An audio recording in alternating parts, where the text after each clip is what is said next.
ప్రజల కష్టాల గురించి, వారి బాగోగుల గురించి అర్థం చేసుకొని ఆలోచించే చిప్పు మైండ్లోనూ గుండెలోనూ ఉండాలి. ఈ మధ్యకాలంలోనే చంద్రబాబు నాయుడు గారు ఒక రింగును చూపించి ఆ రింగులో చిప్ ఉంది అని చెప్తా ఉన్నారు. చంద్రబాబు మాదిరిగా వేలి ఉంగరంలోనో లేదో మోకాలులోనో లేదో అరికాల్లోనో ఆ చిప్పు ఉంటే లాభం ఉండదు. చిప్పు ఉండాల్సింది మెదడులోనూ, చిప్పు ఉండాల్సింది గుండెలోనూ.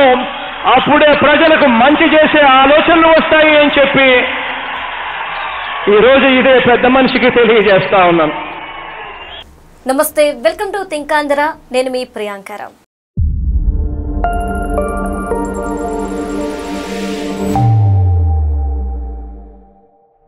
జగన్మోహన్ రెడ్డి గారు ప్రెస్ మీట్ పెట్టినప్పుడు అందరూ ఒకటి చాలా బాగా అబ్జర్వ్ చేశారు. ఏంటంటే ఆయన లెఫ్ట్ హ్యాండ్ కి ఒక స్మార్ట్ రింగ్ ఉంది. ఇప్పుడు ఈ స్మార్ట్ రింగ్ చర్చనీయాంశంగా మారింది. ఎందుకు అంటే చంద్రబాబు నాయుడు గారు ప్రతిపక్షంలో ఉన్నప్పుడు ఇదే స్మార్ట్ రింగ్ పెట్టుకున్నప్పుడు ఆయన మీద కామెంట్స్ చేశారు జగన్మోహన్ రెడ్డి గారు. కానీ ఇప్పుడు అదే రింగ్ ఆయన ధరించున్నారు. సో ఎలా చూడాలి? ఇప్పుడు జగన్మోహన్ రెడ్డి గారి మీద వస్తున్న కామెంట్స్ ని మనం ఏ విధంగా అర్థం చేసుకోవాలి? దీనికి సంబంధించి మనతో మాట్లాడడానికి ప్రముఖ పొలిటికల్ అనలిస్ట్ అప్పసాని రాజేష్ గారు ఉన్నారు. ఆయనతో మాట్లాడతాం. నమస్కారం సార్. సార్, ఇప్పుడు స్మార్ట్ రింగ్ ట్రెండ్ స్టార్ట్ అయింది. అది కూడా జగన్మోహన్ రెడ్డి గారి దగ్గర చూసిన తర్వాత అసలు ఆ రోజు బాబు గారిని విమర్శించారు. ఈ రోజు ఆయనే స్మార్ట్ రింగ్ ధరించి అందరికీ కనిపిస్తున్నారు. ఆయన మీద ఇప్పుడు వివిధమైన అంటే చాలా విధాలుగా కామెంట్స్ అనేవి చూస్తున్నాం. ఎలా చూడాలంటారు? మనకి వాడుక భాషలో గ్రామీణ ప్రాంతాల్లో పాపులర్ సామెతలు రెండు ఉన్నాయి. ఒకటి బుద్ధి చెప్పి గడ్డి తిన్నావు అంటారు. ఓకే. రెండు కోడలకి బుద్ధి చెప్పి అత్త తెడ్డు నాకింది అంటారు. ఓకే. ఈ రెండు 100% జగన్మోహన్ రెడ్డి గారికి వర్తిస్తాయి. ఎలా అంటే చంద్రబాబు నాయుడు గారు మనకందరికీ తెలుసు, ఆయనకి 70 సంవత్సరాల పైన వయసు ఉంది. మొన్న ఏప్రిల్ 20 తారీఖు 75 సంవత్సరాల నుండి 76 సంవత్సరాలు అడుగుపెట్టారు ఆయన.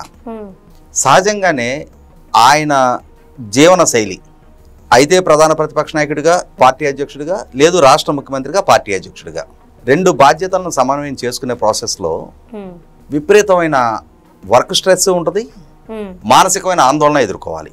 ఎప్పుడు ఏ సిచ్యుయేషన్ ముంచుకొస్తో తెలియని పరిస్థితి.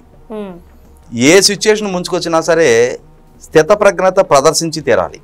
పాలకుడుగా, పార్టీ అధినేతగా ఉన్న వ్యక్తి తన సంతులనాన్ని కోల్పోకూడదు. అంటే మెంటల్ ఇన్బ్యాలెన్స్ కావటానికి వీల్లేదు.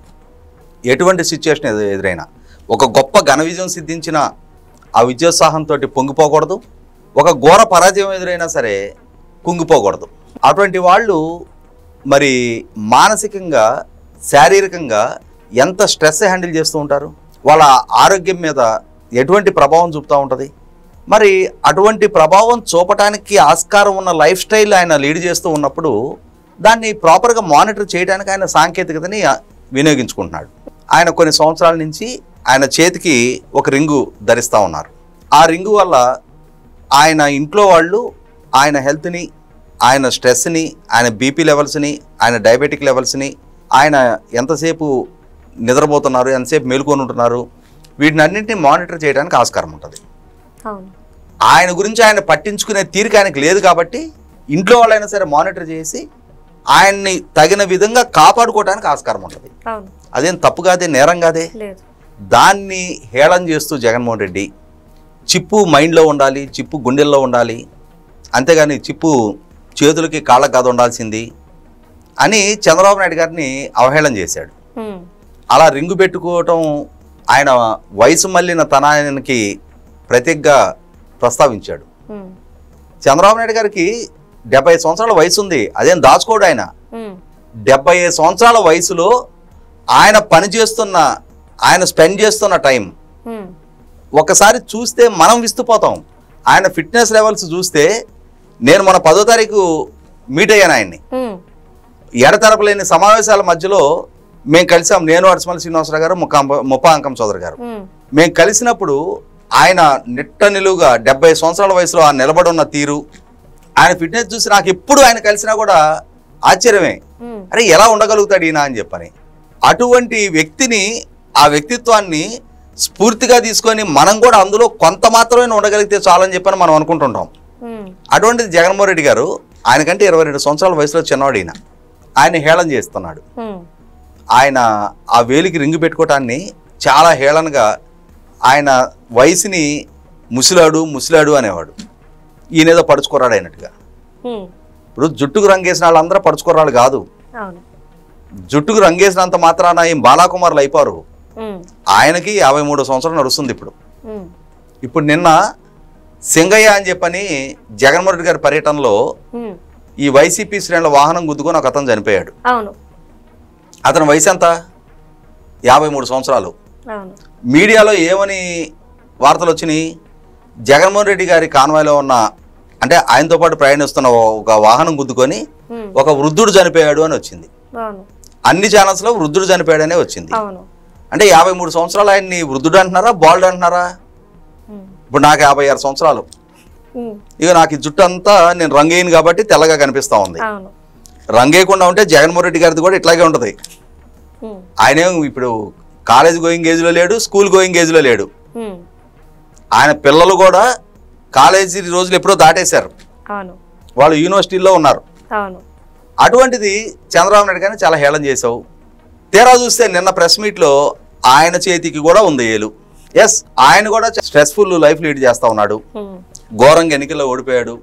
వరుసపెట్టి ఆయన పార్టీ వాళ్ళందరూ పార్టీ వదిలిపెట్టి చాలా మంది వెళ్ళిపోయారు. ఆయన పార్టీ వాళ్ళందరి మీద వరుసపెట్టి కేసులు నమోదై జైలు పాలవుతా ఉన్నారు.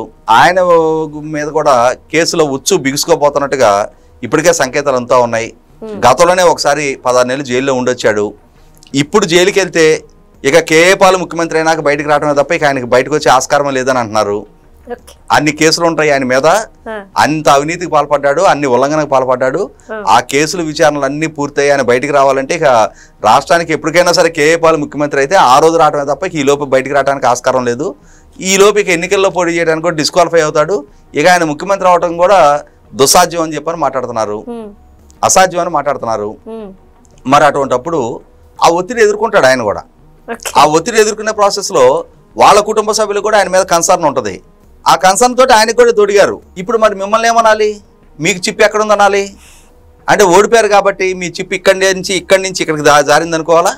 కొన్ని స్టేట్మెంట్లు ఇచ్చే ముందు, కొన్ని విషయాల గురించి ప్రస్తావించే ముందు కొంత విఘ్నత ప్రదర్శించి స్టేట్మెంట్లు ఇవ్వాలి. రేపటి రోజున మళ్ళీ తిరిగి మనం ఇచ్చిన స్టేట్మెంట్లే బూమరాంగ్ అయ్యి మన దాకా రావడానికి ఆస్కారం ఉంటుంది.